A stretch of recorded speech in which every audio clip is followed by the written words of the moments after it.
আজকে ওই সত্যবতী গর্ভজাত সন্তানের ভাগ্যলিপি আমাকে লিখতে হবে। তাই তো বিলম্ব না করে আমার কাজটা আমি এক্ষুনি শেষ করে নেই। একই মহারাজ, মহারাজ যে দাঁড় দেশে শুয়ে আছে, রাজা হলো দেববংশ, তাকে অপমান করা আমার ঠিক হবে না। কিন্তু ঠিক আছে, দেখি মহারাজকে ডেকে। মহারাজ, মহারাজ, মহারাজ,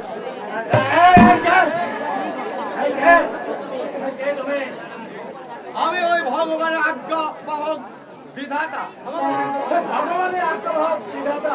বিধাতা আবার কি? আমি তো বিধাতা বলে কোনো জিনিস আমি চিনি না। রাজা, আমি স্বর্গ থেকে এসেছি।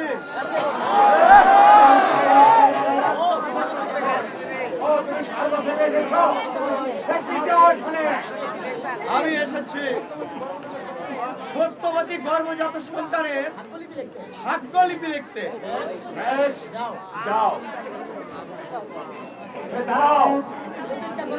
প্রতিজ্ঞা করে যাও, সত্যবতী গর্ভজাত সন্তানের ভাগে কি ভাগ্যলিপি রচনা করবে এটা আমাকে বলে দিতে হবে। এসব বলার আদেশ নেই মহারাজ।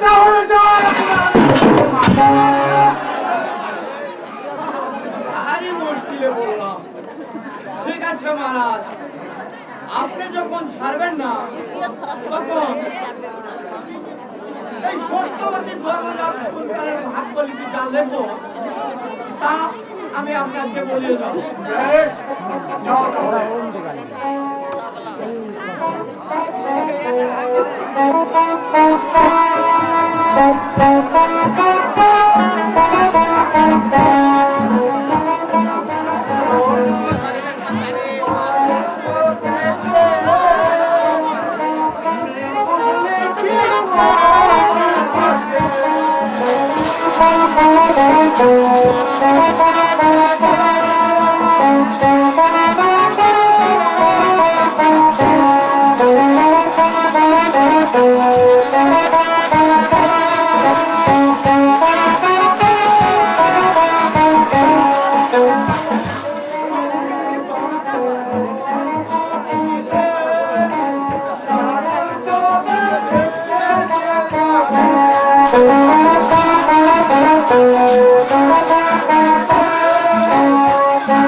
নেই সারে নেই